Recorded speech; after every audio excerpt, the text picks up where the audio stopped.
দেখুন বন্ধুরা, গত কয়েকদিন ধরেই কিন্তু বঙ্গোপসাগরেতে নিম্নচাপ তৈরি হওয়ার একটা বড়সড় সম্ভাবনা দেখাচ্ছে। আর আজকে কিন্তু হঠাৎ করে বিভিন্ন মডেল কিন্তু খুব অ্যাগ্রেসিভলি এটাকে ভয়ঙ্কর একটা সাইক্লোনের রূপ দেওয়ার চেষ্টা করছে।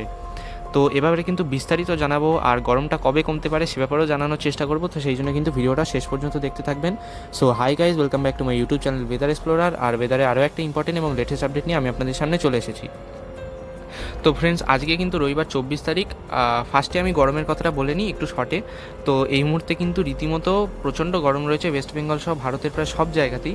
অন্যদিকে মনসুন কিন্তু অর্থাৎ বর্ষাকাল কিন্তু কিছুটা আগে আগে আসতে শুরু করলেও যেহেতু নিম্নচাপটা যেটা বে অফ বেঙ্গলের উপর তৈরি হয়েছিল সেটা অনেকদিন আগেই দুর্বল হয়ে গেছিলো, সেই জন্য কিন্তু মনসুন কিন্তু আবার একটু স্লো হয়ে গেছিলো। তবে এখনও পর্যন্ত কিন্তু ধীরে ধীরে এগোচ্ছে এবং এই মুহূর্তে কিন্তু মোটামুটি করে মায়ানমারেতে কিন্তু মনসুন প্রবেশ করে গেছে।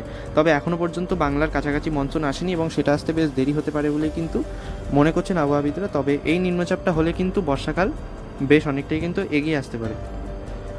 এবার দেখুন, আমি যদি এই গরম থেকে যদি বৃষ্টির মাধ্যমে স্বস্তি পাওয়ার যদি কথা বলি, তো আগামী 2 থেকে 3 দিনেতে তেমন উল্লেখযোগ্য ঝড় বৃষ্টিপাতের সম্ভাবনা দক্ষিণবঙ্গের জেলাগুলোতে নেই। তবে গত কয়েকদিন ধরে যেরকম কালবৈশাখী হয়েছে পশ্চিমের জেলাগুলোতে কোনো কোনো জায়গাতে বিক্ষিপ্ত হবে, সেরকম কিন্তু চলতে পারে। ঝাড়খণ্ডেতেও চলতে পারে একই অবস্থা।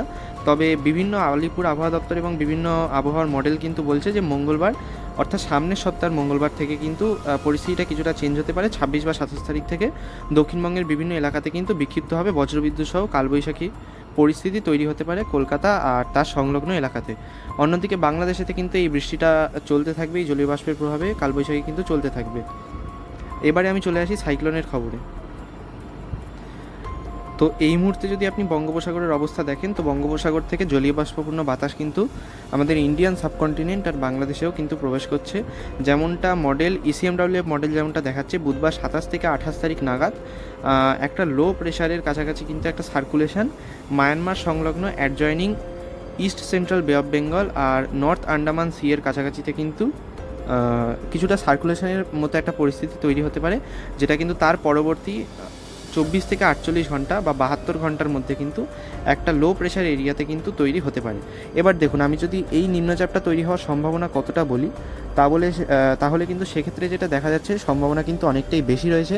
কারণ লাস্ট প্রায় 2 থেকে 3 সপ্তাহ ধরেই কিন্তু এরকম মে মাসের 26 তারিখ থেকে জুনের প্রথম সপ্তাহের মধ্যে একটা নিম্নচাপের সম্ভাবনা প্রায় সমস্ত মডেলই কিন্তু বে অফ বেঙ্গলেতে দেখাচ্ছিল, আর সেটা কিন্তু বর্তমানেও কন্টিনিউ হচ্ছে। তো অর্থাৎ নিম্নচাপটা যে তৈরি হতে পারে সে ব্যাপারে কিন্তু খুব একটা সন্দেহ নেই। তবে এটার পাওয়ার কিন্তু আজকে সকালবেলার যে আপডেটটা ছিল সেটাই কিন্তু ভয়ঙ্কর দেখাচ্ছিল। প্রায় কিন্তু 196 থেকে 200 কিলোমিটার পার ঘন্টা পর্যন্ত কিন্তু গাস্টিং দেখাচ্ছিল। অর্থাৎ একটা এক্সট্রিমলি সিভিয়ার সাইক্লোনিক স্টর্মের কিন্তু রূপ দেওয়ার চেষ্টা করছিল আজ সকালবেলা। আর এই সময় অর্থাৎ দুপুরের আপডেটেতেও কিন্তু এটার পাওয়ার খুব একটা কম রাখেনি। প্রায় উইন্ড স্পিড যদি আপনি দেখেন তো 70 থেকে 80 কিলোমিটার পার ঘন্টার কাছাকাছিতে কিন্তু এটা বৃহস্পতিবার 4 তারিখের মধ্যে মিডিল বে অফ বেঙ্গল আর নর্থ বে অফ বেঙ্গলেতে কিন্তু এটা উন্মুক্ত হতে পারে এমনটা কিন্তু দেখাচ্ছে। অর্থাৎ এগিয়ে আসতে পারে, কিছুটা কিন্তু নর্থ ওয়েস্ট ডাইরেকশানেতে এগোতে পারে এমনটাই কিন্তু ইসিএমডব্লিউএফ মডেল দেখাচ্ছে। সাথে আমি যদি গাস্টিংয়ের কথা বলি তো প্রায় 80 থেকে 90 কিলোমিটার পার ঘন্টা, কোথাও কোথাও কিন্তু 110 কিলোমিটার পার ঘন্টার গাস্টিং আপনি ওপরে কিন্তু দেখতে পাচ্ছেন দেখানো হচ্ছে।